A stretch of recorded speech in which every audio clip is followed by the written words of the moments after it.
तो आज मैं आपको एक अनोखी रहस्यमय कहानी सुनाऊंगा। अगर आप चैनल पर नए हैं तो अभी सब्सक्राइब कर ले, क्योंकि यह मेरा दूसरा नया चैनल है। तथा कहानी पूरा देखे, अंत में एक अनोखा रहस्य छुपा है। धन्यवाद। तो सुनिए। जंगलों और पहाड़ों के बीच एक दुर्गम स्थान पर एक छोटा सा आश्रम था। यहाँ एक वृद्ध गुरु अपने युवा शिष्य रुद्राक्ष के साथ रहते थे। गुरु ने रुद्राक्ष को सभी वेदों, शास्त्रों और आध्यात्मिक ज्ञान की शिक्षा दी थी। रुद्राक्ष बहुत ज्ञानी था, लेकिन उसे अपने ज्ञान पर थोड़ा अहंकार हो गया था। उसे लगता था कि वह सब कुछ जानता है और उसने ज्ञान की अंतिम सीमा को पा लिया है। एक दिन गुरु ने रुद्राक्ष से कहा, बेटा, तुमने बहुत ज्ञान प्राप्त कर लिया है, लेकिन अभी भी एक चीज बाकी है। तुम्हें महादेव से यह सीखना है कि सच्चा ज्ञान अहंकार से नहीं, बल्कि विनम्रता से आता है। रुद्राक्ष को ये बात समझ नहीं आई। उसने सोचा, मैंने सब कुछ पढ़ लिया है, अब विनम्रता की क्या जरूरत है। उद्धरण चिन्ह। गुरु ने मुस्कुराते हुए कहा, तुम्हें इसका जवाब खुद खोजना होगा। तुम कैलाश पर्वत की यात्रा करो और महादेव से स्वयं मार्गदर्शन मांगो। रुद्राक्ष ने गुरु की आज्ञा का पालन किया और कैलाश की कठिन यात्रा पर निकल पड़ा। रास्ते में उसे एक घने जंगल से गुजरना पड़ा। जंगल में उसे एक बहुत ही बूढ़ा और कमजोर हिरण मिला, जो प्यास से तड़प रहा था। रुद्राक्ष ने सोचा, मैं महादेव से मिलने जा रहा हूँ, मैं इस साधारण हिरण के लिए अपना समय क्यों बर्बाद करूँ। और वह आगे बढ़ गया। कुछ और आगे चलने पर उसे एक नदी पार करनी थी। नदी में अचानक बाढ़ आ गई। रुद्राक्ष घबरा गया, क्योंकि वह तैराकी नहीं जानता था। तभी उसने देखा कि एक बूढ़ा आदमी नदी के किनारे बैठा है। रुद्राक्ष ने उससे मदद मांगी। बूढ़े आदमी ने कहा, तुम इतने ज्ञानी हो, फिर भी एक छोटी सी नदी पार नहीं कर सकते। ज्ञान का क्या फायदा अगर तुम एक जीव की मदद नहीं कर सकते। रुद्राक्ष को उस बूढ़े आदमी की बात चुभ गई, लेकिन उसे कुछ समझ नहीं आया। वह हार मानकर वहीं बैठ गया। तभी से एक आवाज सुनाई दी, रुद्राक्ष, तुम जिस महादेव को खोजने जा रहे हो, वे तुम्हारे भीतर ही हैं। रुद्राक्ष ने सिर उठाकर देखा तो बूढ़ा आदमी वहां नहीं था, बल्कि वहां महादेव स्वयं खड़े थे। उनका तेज देखकर रुद्राक्ष ने तुरंत अपने घुटनों पर बैठकर उन्हें प्रणाम किया। महादेव ने कहा, रुद्राक्ष, तुमने ज्ञान का भंडार इकट्ठा कर लिया, लेकिन तुम जीवन का सबसे बड़ा पाठ भूल गए। तुमने प्यासे हिरण को देखा और उसे अनदेखा कर दिया। तुमने सोचा कि वह तुच्छ है। तुम ये भूल गए कि हर जीव में मैं ही वास करता हूँ। ज्ञान तब तक अधूरा है जब तक वह करुणा और सेवा से न जुड़ जाए। विनम्रता ही वह मार्ग है जो तुम्हें मुझसे मिलाता है। रुद्राक्ष को अपनी गलती का एहसास हुआ। उसे समझ आया कि उसने अपने ज्ञान पर घमंड करके अपनी भक्ति को कमजोर कर दिया था। उसने महादेव से क्षमा मांगी और संकल्प लिया कि वह अब से हर जीव की सेवा करेगा। महादेव मुस्कुराए और अंतर्ध्यान हो गए।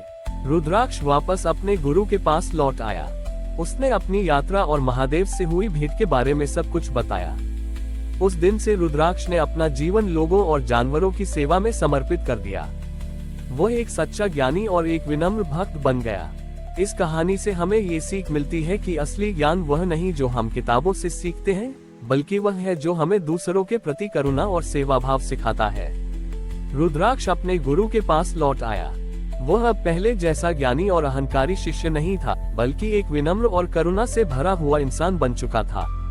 उसने अपने गुरु को बताया कि कैसे महादेव ने उसे जीवन का सबसे बड़ा पाठ सिखाया। गुरु ने उसे गले लगाया और कहा, अब तुम सचमुच एक पूर्ण शिष्य बन गए हो। लेकिन रुद्राक्ष की परीक्षा अभी खत्म नहीं हुई थी। एक दिन आश्रम में एक बहुत गरीब और बीमार व्यक्ति आया। वह बहुत दिनों से भूखा था और उसे बुखार भी था। रुद्राक्ष ने उसे छोटे उड़ंत अंदर लिया, अपने हाथों से उसे भोजन कराया और उसकी सेवा की। लेकिन गांव के कुछ लोग आश्रम में आए और उन्होंने रुद्राक्ष को उस व्यक्ति से दूर रहने को कहा। उनका मानना था कि वह व्यक्ति एक अछूत जाति से था, जिसे समाज से बाहर रखा गया था। लोगों ने रुद्राक्ष से कहा, रुद्राक्ष, तुम इतने पवित्र हो, तुम उस छोटी इत्र व्यक्ति की सेवा क्यों कर रहे हो। रुद्राक्ष को गुस्सा नहीं आया। उसने शांत भाव से जवाब दिया, क्या आप भूल गए कि हर जीव में महादेव का वास है। जिस तरह महादेव ने मुझे करुणा का पाठ पढ़ाया, उसी तरह मुझे हर इंसान की सेवा करनी है, चाहे वह किसी भी जाति या धर्म का हो। गांव के लोग उसकी बात से सहमत नहीं हुए और वे आश्रम छोड़कर चले गए। रुद्राक्ष ने उस बीमार व्यक्ति की सेवा जारी रखी और कुछ दिनों में वह ठीक हो गया। जब वह व्यक्ति ठीक हो गया तो उसने रुद्राक्ष से कहा, आप मेरी जाति और गरीबी के बावजूद मेरी सेवा करते रहे, मैं आपका बहुत आभारी हूँ। उस व्यक्ति ने अपनी कहानी बताई। उसने कहा कि वह एक मूर्तिकार था, लेकिन किसी ने उसकी कला का सम्मान नहीं किया और उसे समाज से बहिष्कृत कर दिया गया। रुद्राक्ष ने उससे पूछा, क्या तुम महादेव की मूर्ति बना सकते हो? उद्धरण चिन्ह। मूर्तिकार ने हाँ में सिर हिलाया। रुद्राक्ष ने उसे आश्रम में ही रहने के लिए कहा और उसे महादेव की एक मूर्ति बनाने के लिए प्रेरित किया। मूर्तिकार ने अपनी पूरी लगन और भक्ति से एक अद्भुत मूर्ति बनाई। मूर्ति इतनी जीवंत थी कि उसे देखकर लगता था कि महादेव स्वयं प्रकट हो गए हैं। जब गांव वालों ने वह मूर्ति देखी तो वे चकित रह गए। उन्हें अपनी गलती का एहसास हुआ कि उन्होंने एक महान कलाकार को सिर्फ उसकी जाति की वजह से ठुकरा दिया था। उन्होंने रुद्राक्ष से और मूर्तिकार से माफी मांगी। इस घटना के बाद रुद्राक्ष ने गांव वालों को सिखाया कि जाति, धर्म और सामाजिक भेदभाव झूठे बंधन हैं जो हमें आपस में बांटते हैं। महादेव की सच्ची भक्ति तो हर इंसान का सम्मान करने और उसकी सेवा करने में है। रुद्राक्ष ने ये साबित कर दिया कि ज्ञान तभी सार्थक होता है जब वह सभी के लिए प्रेम और स्वीकार्यता की ओर ले जाता है, और तभी से शांतिवन गांव में किसी के साथ जातिगत भेदभाव नहीं होता था। सभी लोग एक दूसरे को समान रूप से सम्मान देते थे। समाज से बहिष्कृत मूर्तिकार के बनाए महादेव की मूर्ति ने पूरे गांव के लोगों का हृदय परिवर्तन कर दिया। रुद्राक्ष की सीख ने उन्हें ये सोचने पर मजबूर कर दिया था कि वे कितने गलत थे। अब गांव में कोई भी किसी से उसकी जाति या सामाजिक दर्जे के आधार पर भेदभाव नहीं करता था। सभी एक दूसरे की मदद करते और सम्मान से रहते थे। लेकिन रुद्राक्ष की अंतिम परीक्षा अभी बाकी थी। एक दिन आश्रम में एक व्यक्ति आया जो बहुत धनवान था।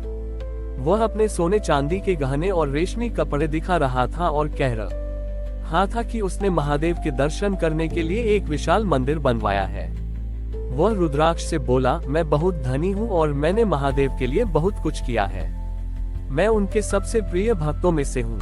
उसकी बातें सुनकर गांव के कुछ लोग प्रभावित हुए, लेकिन रुद्राक्ष चुपचाप उसकी बातें सुनता रहा। धनवान व्यक्ति ने रुद्राक्ष से पूछा, क्या तुम जानते हो कि मैं महादेव का सबसे बड़ा भक्त क्यों हूँ? रुद्राक्ष ने मुस्कुराकर जवाब दिया, महादेव के सबसे बड़े भक्त तुम नहीं हो। ये सुनकर धनवान व्यक्ति क्रोधित हो गया। उसने पूछा, तो फिर कौन है? मैंने इतना दान किया है, इतने मंदिर बनवाए हैं। रुद्राक्ष ने उसे शांत करते हुए कहा, महादेव के सबसे बड़े भक्त वे हैं जो अपनी धन दौलत का अहंकार नहीं करते, बल्कि उसे दूसरों की भलाई में लगाते हैं। रुद्राक्ष ने धनवान व्यक्ति को एक छोटे से किसान के पास ले गया जो अपने खेत में दिन रात मेहनत करके अनाज उगाता था। उस किसान ने अपने अनाज का एक हिस्सा आश्रम को दान कर दिया था ताकि कोई भूखा न सोए।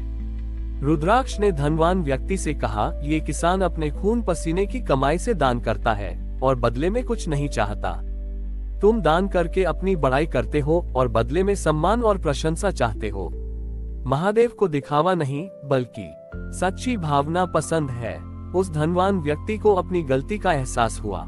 उसने समझ लिया कि अहंकार और दिखावे का दान सच्चे मन से किए गए छोटे से दान के बराबर भी नहीं होता।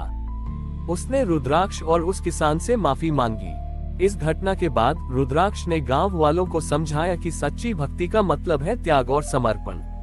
ये धन दौलत या दिखावे से नहीं, बल्कि दिल की पवित्रता और निस्वार्थ सेवा से मापी जाती है।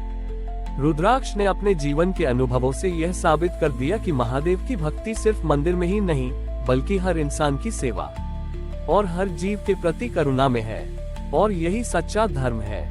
हमारी और भी आध्यात्मिक एवं अनोखी कहानियां देखने के लिए हमारे चैनल पर जाएं तथा धार्मिक एवं पौराणिक अनोखी कहानियां हमारे चैनल पर है। कृपया जाके देखें तथा हमारे चैनल को सब्सक्राइब करके रखें और वीडियो लाइक जरूर करें। धन्यवाद।